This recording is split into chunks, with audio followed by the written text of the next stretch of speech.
Assalamu alaikum, my dear students. I am Dr. Mateen, Department of Physics, Islamia College, Peshawar. Last time we were discussing chapter number 20, which is the last chapter of second year, nuclear physics. According to your PMDC syllabus, there are three topics in this chapter.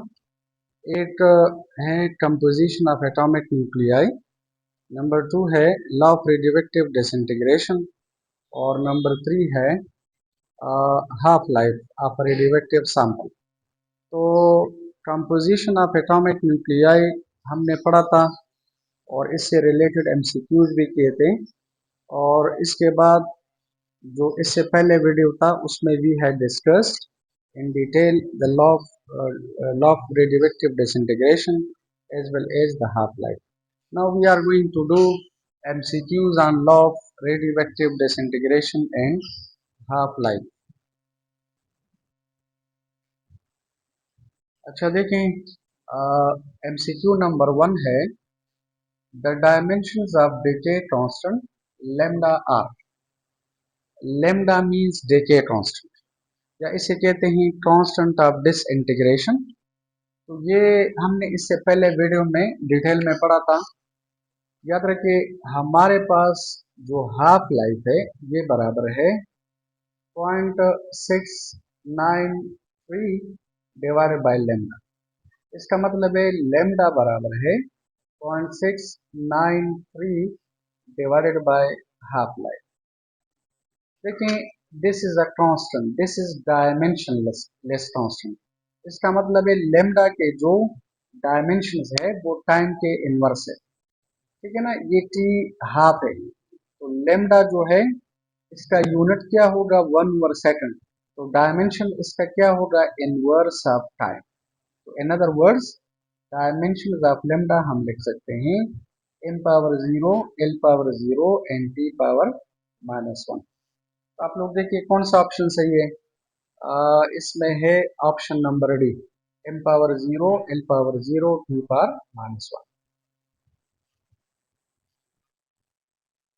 MCQ number 2 है the half life of a stable element is equal to। Stable element का मतलब है which doesn't radiate alpha beta gamma radiations। तो याद रखिए अगर कोई sample है कोई एलिमेंट है वो स्टेबल है मतलब it doesn't radiate alpha beta gamma radiations, तो इसकी हाफ लाइफ क्या होगी infinite. The half life of a stable nuclei या of a stable element will be infinity. If it doesn't radiate alpha, beta, gamma radiations, will be stable forever. It means the half life will be infinity. तो कौन सा option सही है option C. MCQ number 3 है the decay constant या constant of disintegration lambda of a stable element is equal to। तो MCQ number 2 में हमने पढ़ा कि स्टेबल एलिमेंट की हाफ लाइफ क्या है इन्फिनिटी। तो व्हाट अबाउट डेके कांस्टेंट। तो आपको पता है डेके कांस्टेंट बराबर है 0.693 डिवाइडेड बाय हाफ लाइफ। देखिए lambda is equal to I can write 0.693 and the half life of a stable element is infinity. आपको पता है anything divide by infinity is zero, therefore the decay constant is zero. तो कौन सा option सही है B. अच्छा MCQ number 4 है the half life of a radioactive source is 2.3 days। It's decay constant lambda per day will be। तो look at, ठीक है, we are going to calculate decay constant। तो decay constant बराबर है 0.693 divided by half life, ठीक है। तो lambda is equal to 0.693 divided by the half life is 2.3 days। अगर आप इसको इससे डिवाइड करें तो याद रखें वी आर गेटिंग 0.3। तो सही ऑप्शन है 0.3। 0.3 इज द decay constant। अच्छा MCQ नंबर 5 है the activity of a radioactive sample is affected by याद रखिए रेडियोएक्टिविटी जो है ये एक नेचुरल प्रोसेस है। ठीक है, हमने पढ़ा था last time if you remember कि न्यूक्लियाई जिनका चार्ज नंबर 82 से ज्यादा हो, याद रखिए इनकी binding energy per nucleon is less. अगर binding energy per nucleon less है, इसका मतलब है द न्यूक्लियाई या the elements are unstable. So for stability, they release alpha, beta, and gamma radiations without any external agency.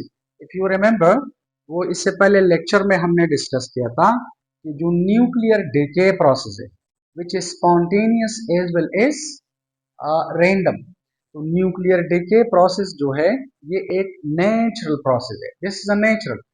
फिर हमने discuss किया था कि इसी तरह जो हाफ लाइफ है ये भी एक प्योरली न्यूक्लियर प्रॉपर्टी है। तो इधर लिखा है कि the activity of a radioactive sample is affected by temperature, pressure, humidity level, none. तो याद रखिए जो एक्टिविटी है, एक्टिविटी का मतलब है look at minus delta N divided by delta D. इसका मतलब है time rate of disintegration, it is directly proportional to the number of atoms present at any time t according to decay law, according to the law of radioactive disintegration। अगर आप इस proportionality को remove करें तो we will write a constant. इस lambda को हम कहते हैं डेके कांस्टेंट। याद रखिए लेमडा इनको वी कॉल एक्टिविटी, इसी वजह से इसको भी हम एक्टिविटी कहते हैं।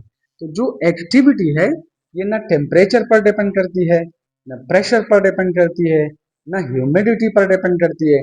आपको अगर समझ नहीं आ रही, you will have to go back to the law of radioactive disintegration. आप लोग देखिए इस इक्वेशन में, इस लॉ में हमारे पास न टेम्परेचर है, ये टाइम है, न टेम्परेचर है, न प्रेशर है, न ह्यूमिडिटी है। तो देयरफॉर सही ऑप्शन है डी। एमसीक्यू नंबर 6 है what happens to the half life of a radioactive substance as it decays. MCQ का मतलब ये है कि अगर कोई रेडियोएक्टिव सैंपल डिसइंटीग्रेट हो जाता है तो what happens to its half life. तो याद रखिए हाफ लाइफ रिमेन्स कांस्टेंट। देखिए इसका ये मतलब है, for example if this is a radioactive sample और सपोज इसका मेस है, लेट अस सपोज इसका मेस है 50 kg। तो फॉर एग्जांपल ये हमारे पास एक सैंपल है और इसमें लेट अस सपोज इसका मेस है 50 kg। अगर इस सैंपल की जो हाफ लाइफ है, मसलन इसकी हाफ लाइफ है सपोज वो है 100 सेकंड्स। ठीक है, ये मैंने एज्यूम किया। अब आप लोग देखिए जब हाफ लाइफ यानी 100 सेकंड्स गुजर जाते हैं तो ये सैंपल हाफ चला जाता है, यानी 25 केजी चला जाता है और 25 केजी रह जाता है। अब ये हमारे पास है 25 केजी। तो आप लोग देखिए हाफ लाइफ को कुछ नहीं होता, दूसरी हाफ लाइफ के बाद यानी 100 सेकंड्स के बाद ये हमारे पास 12.5 चला जाता है और 12.5 रह जाता है। इसी तरह तीसरी हाफ लाइफ के बाद ठीक है ना 6.25 रह जाता है, 6.25 चला जाता है। तो याद रखिए whenever a radioactive sample decays it disintegrates। तो हाफ लाइफ को कुछ नहीं होता, इट remains constant।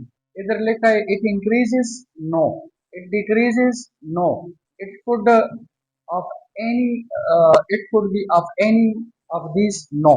याद रखें it remains constant whenever a sample disintegrates, half life को कुछ नहीं होता, it remains constant।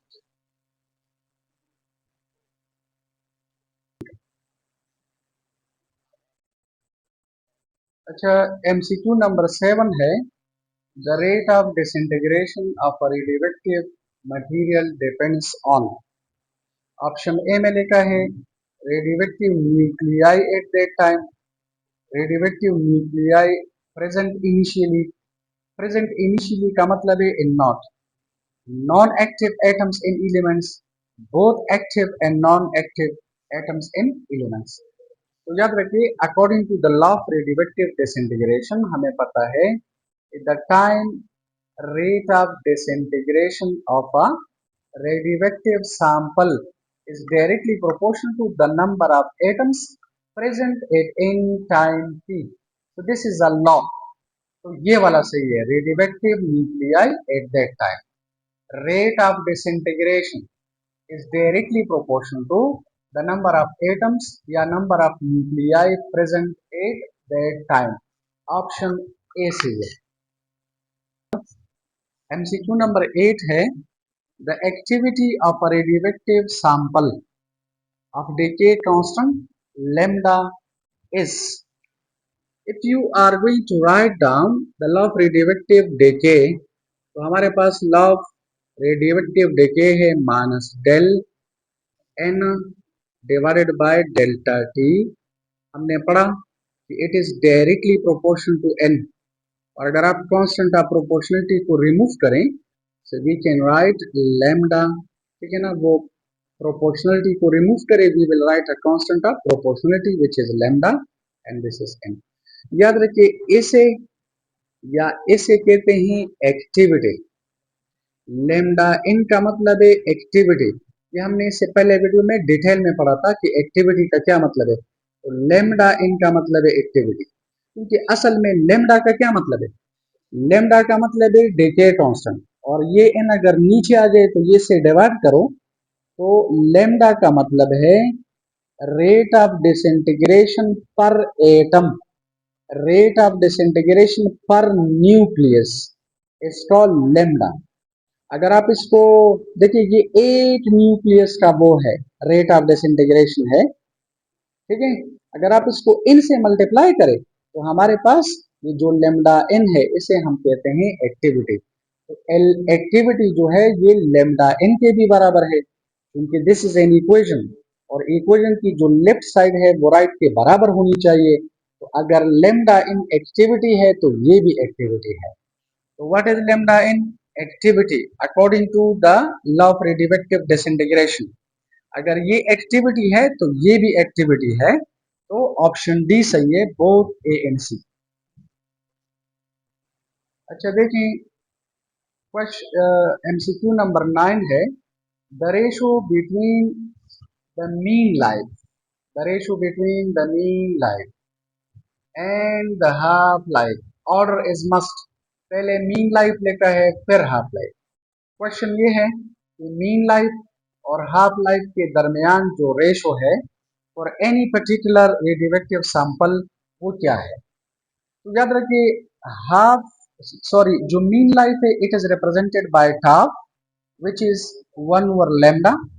ये आपके कोर्स में या बुक में है नहीं, लेकिन जो हाफ लाइफ है it is 0.693 divide by lambda. ये बाकायदा हमने प्रूव किया था, डेराइव किया था। अब हमने इन दोनों का रेशो कैलकुलेट करना है, तो रेशो ले लें। तो इधर पहले मीन लाइफ है और फिर हाफ लाइफ है, तो आप लोग अगर रेशो ले लें, देखें मीन लाइफ को हाफ लाइफ से डिवाइड करें, what is the mean life 1 over lambda divided by what is half life 0.693, ठीक है, डिवाइडेड बाय लैम्डा। ये मैं लिख सकता हूँ 1 ओवर लैम्डा। ये अगर आप मल्टीप्लाई करें आई can right it like this 0.693। if you see this lambda is cancelled out with this, so हमारे पास जो टॉप डिवाइडेड बाय हाफ है, mean life divided by half life is equal to this is 1 over 0.693। please if you go back to the previous video and you must watch that because फिर आपको समझ नहीं आ जाएगी। तो हमने पढ़ा था कि हमारे पास जो नेचुरल लॉग ऑफ 2 है, नेचुरल लॉग ऑफ 2 ये बराबर है 0.693। तो देखें इन दोनों के दरमियान जो रेशो है आई right 1 divided by 0.693, it is the natural log of 2. तो इसकी जगह में नेचुरल लॉग ऑफ 2 लिख सकता हूं। अब आप लोग देखिए 1 ओवर लॉग ऑफ 2 इसमें नहीं है, लेकिन इसको मैं लिख सकता हूं नेचुरल लॉग ऑफ 2। अगर ये ऊपर चला जाए तो पावर इज -1। तो कौन सा सही है? ऑप्शन नंबर डी से। अच्छा, एमसीक्यू नंबर 10 है, इन radioactive decay if the probability of decay per unit time is doubled, the half life is। आप लोग देखें, लॉजिक हमें ये बता रहे हैं ना कि अगर probability of decay per unit time आप डबल करें, मतलब अगर सैंपल जल्दी जल्दी से डिसइंटीग्रेट हो रहा है तो ऑटोमेटिकली हाफ लाइफ कम हो जाएगी। तो in other words I can right it like this. देखिए हाफ लाइफ बराबर है 0.693 डिवाइडेड बाय लेमडा। अगर आप इस लेमडा को डबल करें, देखिए अगर आप इसको डबल करें, देखिए the half life will become half, the half life will become half. तो yes Atit, the half life is half. अच्छा देखें, एमसीक्यू नंबर 11 है, if N naught is the original mass. Original mass या ओरिजिनल नंबर ऑफ एटम्स या original number of nuclei, it is one and the same thing. of the substance having a half life of 4 years। Half life जो है इस sample का 4 years है। कहते हैं the amount of substance left, ठीक है, आफ्टर 12 years। देखिए 12 years का क्या मतलब है? याद रखिए हमारे पास एक फार्मूला है। फार्मूला हमारे पास ये है कि अगर आप टोटल टाइम को हाफ लाइफ से डिवाइड करें तो हमारे पास नंबर ऑफ हाफ लाइफ आ जाते हैं। अगर आप टोटल टाइम को हाफ लाइफ से डिवाइड करें, नंबर ऑफ हाफ लाइफ्स, या अगर आप टोटल टाइम को नंबर ऑफ हाफ लाइफ से डिवाइड करें, you are getting the half life. You will have to remember this formula और दिस फार्मूला। अब गौर से देखें, कहते हैं कि 12 इयर्स के बाद सैंपल जो है वो कितना रह जाता है। If A not is the original mess of the substance having a half life of this, then the amount of substance left, कितना सैंपल जो है वो रह जाता है। तो आप लोग देखें, अगर आपको नंबर ऑफ हाफ लाइफ्स का पता है, देखें टोटल टाइम है 12 इयर्स, ठीक है, इसकी जगह 12 इयर्स पुट करें, हाफ लाइफ है 4 इयर्स, 4 से डिवाइड करो तो जो नंबर ऑफ हाफ लाइफ्स है वो है 3।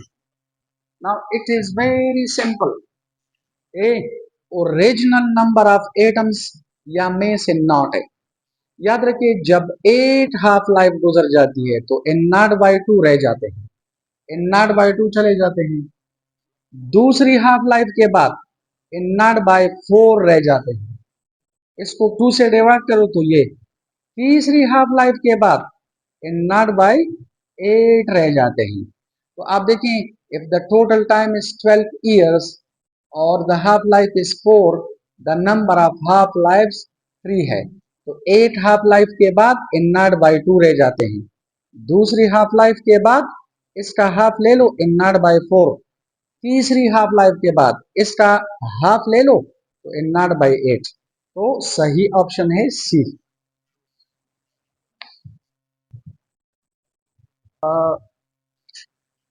एमसीक्यू नंबर 12 है, if a knot is the original mass या number of atoms या number of nuclei of the substance, then after how many half lives the amount of the substance left will be in knot by 8। so this is very simple।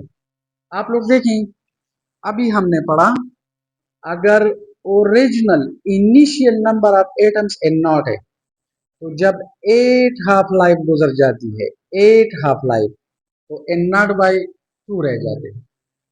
Clear? दूसरी half life के बाद N naught by 4, this is first half life, this is the second half life. और आप देखिए तीसरी half life के बाद N naught bye 8, ये तीसरी हाफ लाइफ है। और चौथी हाफ लाइफ के बाद इन नॉट बाय 16, ये चौथी हाफ लाइफ है। देखिए एक हाफ लाइफ, दो, तीन, चार, चार हाफ लाइफ के बाद सैंपल का कितना रह जाएगा? N naught by 16। तो सही ऑप्शन है सी। अच्छा, एक बात आप याद रखें कि इस एमसीक्यू को आप एक फार्मूले से भी कर सकते हैं। वो फार्मूला हमारे पास ये है कि जो remain in number of atoms हैं, लिफ्ट नंबर ऑफ एटम्स है, रिमेनिंग डिसइंटीग्रेटेड ना, तो वो बराबर होते हैं in not. In not means initial number of atoms divided by 2 power n। तो लुक इट, इस n का मतलब है हाफ लाइफ। अगर आप इस n की जगह 1 पुट करें तो हमारे पास एक हाफ लाइफ के बाद क्या आ जाएगा? कितने रह जाते? In not by 2। यानी अगर n की जगह 1 लेके तो इन नॉट बाई 2 एटम्स रह जाते हैं। अच्छा, अगर आप n की जगह 2 लेके, n की जगह 2 लेके तो n not divided by 2 power 2। 2 power 2 का मतलब है 4। तो याद रखें, दो हाफ लाइफ्स के बाद n नॉट बाय 4 रह जाते हैं। और अगर आप n की जगह 3 लेके तो n not divided by 2 power 3। 2 power 3 का मतलब है 2 2 जार 4, 4 3 जार, यानी सॉरी, 2 2 जार 4 एंड 4 2 जार 8। तो हमारे पास इन नॉट बाई 8 आ जाता है। थ्री हाफ लाइफ्स के बाद इन नॉट बाई 8। और अगर आप इस n की जगह 4 पुट करें तो हमारे पास आ जाएगा इन नॉट बाई 2 पावर 4। तो 2 पावर 4 का मतलब है 16। तो इससे आ जाएगा 16। नाउ लुक इट, हमारा जो क्वेश्चन है वो ये है कि कितने हाफ लाइफ्स के बाद सैंपल का इन नॉट बाई 16 रह जाता है। तो n की जगह अगर आप 4 लेके, इस n की जगह 4 लिखो तो n नॉट बाई 16 आ जाएगा। इसका मतलब है कि 4 हाफ लाइफ्स के बाद सैंपल कितना रह जाता है? n not by 16। ठीक है। अच्छा, एमसीक्यू नंबर 13 है the half life of a radioactive substance S. क्योंकि हमने बार बार पढ़ा कि हाफ लाइफ बराबर है 0.693। ये 0.693 कहाँ से आया है? नेचुरल लॉग ऑफ 2 से आया है, ये हमने कैलकुलेशन में पढ़ा था। तो this is divided by lambda. तो आप लोग देखें, हाफ लाइफ बराबर है 0.693 डिवाइडेड बाय लैम्डा। ये वाला ऑप्शन सही है। आप ये वाला देखिए, ये गलत है। ये वाला देखिए, ये 0.963 है। तो कभी कभार स्टूडेंट्स जो है वो बहुत ज्यादा जल्दबाज होते हैं, वो जल्दी करते हैं, तो इन्हें 0.693 जो है ये 0.963 पढ़ते हैं और व्हाट हैपन्स इसको टेक करते हैं। तो याद रखिए, जब भी आप एमसीक्यू पढ़ते हैं और फिर ऑप्शंस पढ़ते हैं तो गौर से पढ़ो, एक एक ऑप्शन बार बार पढ़ो। ठीक है, इतनी ज्यादा जल्दी ना करो, otherwise you will be in trouble. Okay, तो ऑप्शन नंबर ए सही है। एमसीक्यू नंबर 14 है the unit of activity, activity means lambda multiplied by N या minus delta N by delta T according to the law of radioactive disintegration. The unit of activity of a radioactive source is. तो याद रखिए, activity के दो units है। एक activity का common unit है, जनरल यूनिट है, उसको हम कहते हैं केवरे। एक्टिविटी का एक यूनिट है केवरे।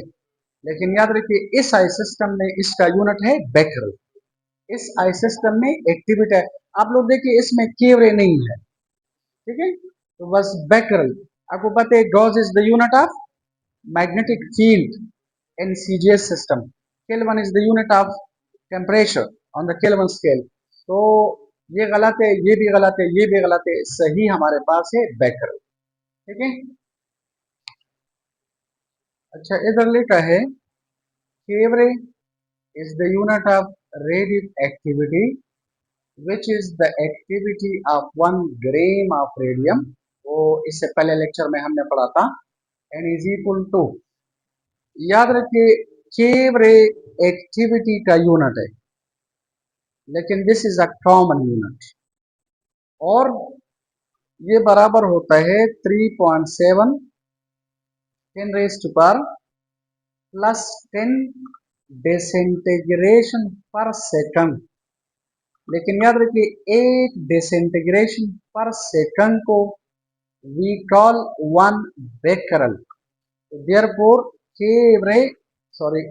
केवरे बराबर है 3.7 10 raised to power 10, और डिसइंटीग्रेशन पर सेकंड का मतलब है बेकरल। ठीक है, अगर आप सिंबल लिखते हैं तो इस तरह, अगर आप पूरा नाम लिखना चाहते हैं तो फिर रूल ये है कि ये बी आप स्मॉल लिखेंगे। तो कौन सा ऑप्शन सही है?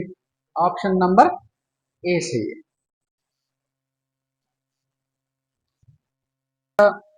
एमसीक्यू नंबर 16 है, a radioactive substance has a half life of 60 minutes। 60 minute का मतलब है 1 आवर। ड्यूरिंग 3 आवर्स, यानी हाफ लाइफ क्या है? 1 आवर। कहते हैं ड्यूरिंग 3 आवर्स। अब 3 आवर्स का मतलब है 3 half lives. Understand? The percentage of the material that decade would be. तो look it, you will have to watch the previous video. उधर मैंने 2 टेबल्स आपको शो किए थे। एक टेबल जनरल था कि इन नॉट बाई 2 अगर रह जाते इन नॉट बाई 2 चले जाते हैं। दूसरी हाफ लाइफ के बाद इन नॉट बाई 4 अगर रह जाते हैं 3 इन नॉट बाई 4 चले जाते हैं। तीसरी हाफ लाइफ के बाद इन नॉट बाई 8 रह जाते हैं, 7 इन नॉट बाई 8 चले जाते हैं। ये टेबल थी और वो मैंने शो किया था। एक टेबल मैंने परसेंटेज के लिए शो किया था। तो देखें यहाँ पर हाफ लाइफ है 60 मिनट्स, यानी the half life is 1 hour. During 3 hours का मतलब है यानी 3 हाफ लाइव्स में सैंपल का कितना परसेंट जो है वो डेके हो जाता है। तो लुक इट, अगर इस तरह का आ जाए तो आप पूरे सैंपल को 100% कंसिडर करो। लुक इट, जब 8 हाफ लाइफ गुजर जाती है तो याद रखिए 50% सैंपल रह जाता है और 50% सैंपल चला जाता है। जब 8 हाफ लाइफ गुजर जाती है, after the second half life, देखिए इसका हाफ ले लो, 25% सैंपल रह जाता है। कितना चला जाता है? अगर समझ नहीं आ रही, टोटल 100 है, 100 से 25 माइनस करो तो 2 हाफ लाइफ के बाद या सेकंड हाफ लाइफ के बाद जो डिसइंटीग्रेटेड नंबर ऑफ एटम्स हैं या परसेंटेज ऑफ एटम्स हैं, दैट विल बी 75%। अब थर्ड हाफ लाइफ के बाद इसका हाफ ले लो तो 12.5% रह जाता है। कितना चला जाता है? 100 से ये माइनस करो, अगर समझ नहीं आ रही टोटल से ये माइनस करो। टोटल से अगर ये माइनस करें तो जो डिसइंटीग्रेटेड है वो आ जाएंगे। तो इससे आप ये मैं इस तरह लिख सकता हूँ 0 और इधर लेके 1 2.5। तो ये 10 से 5 माइनस करो 5, इधर 9 है, 9 से 2 7, और इधर आप देखिए भी 9 है, 9 से 1 तो दिस इज 8। तो कितना परसेंट चला जाता है? 87.5%। ठीक है, यानी बी, यानी 3 हाफ लाइफ्स के बाद अगर एमसीक्यू इस तरह जाए कितना रह जाता है तो 12.5%, इसमें 12.5 भी है। अब जो स्टूडेंट्स जल्दबाज होते हैं, जल्दी करते हैं, तो वो अक्सर इसको टिक करते हैं। तो हमें ये नहीं मालूम करना चाहिए, हमें जो डिसइंटीग्रेटेड है विच इज 87.5%। दोबारा जरा देखें, फर्स्ट हाफ लाइफ के बाद 100 को 2 से डिवाइड करो, 50% रह जाता है, 50% चला जाता है, इसमें कंफ्यूजन नहीं है। सेकंड हाफ लाइफ के बाद इसका हाफ ले लो, 25% रह जाता है। इस 25% को 100 से माइनस करो, 75% is disintegrated. Third half life के बाद इसको 2 से डिवाइड करो, 12.5% रह जाएगा। इस 12.5 को 100 से माइनस करो तो 87.5% चला जाता है। तो सही ऑप्शन है डी। अच्छा देखें, एमसीक्यू नंबर 17 है। द हाफ लाइफ, ये लेंथी नजर आ रही है, लेकिन don't worry, this is easy. The half life of a radioactive isotope is 6.5 hours. हमें number one half life given है, T half. If there are initially 48 10 is to power 32 atoms, these are the initial number of atoms in naught of this isotope. The number of atoms of this isotope, अच्छा तो ये हमारे पास है half life. ये original number, initial number of atoms हैं। कहते हैं कि the number of atoms of this isotope remaining after 26 hours. तो आप ऐसा करें, सबसे पहले हमने यहाँ पर क्या कैलकुलेट करना है, नंबर ऑफ हाफ लाइफ। देखिए ये हिंट्स मैंने दिए हुए हैं। आप अगर number of half lives calculate करें तो लुक एट, हमारे पास n बराबर है t। t is how much, 26 hours. This is 26 hours, ठीक है। और जो हाफ लाइफ है ये हमारे पास है 6.5, ठीक है, आवर्स। तो नंबर ऑफ हाफ लाइफ कितने आ जाएंगे, 4। अब इस फार्मूले में ये वैल्यूज पुट करें तो हमारे पास जो रिमेनिंग नंबर ऑफ एटम्स हैं वो आ जाएंगे n नॉट और divided by 2 power n is 4। तो हमारे पास n आ जाएगा, ये n नॉट कितना है, ये हमारे पास है 48 10 इज टू पावर 32 और डिवाइडेड बाय इससे आता है 16। 48 को 16 से डिवाइड करो तो n आ जाएगा 3 इंटू 10 इज टू पावर 32। तो कौन सा ऑप्शन सही है, सी नंबर। तो सॉरी, आज़ान भी हो रही है, लेकिन ये हमने तकरीबन 17 एमसीक्यूज किए और इंशाल्लाह बाकी जो एमसीक्यूज हैं वो हम इंशाल्लाह मंडे को या कल इंशाल्लाह करेंगे। Thank you very much.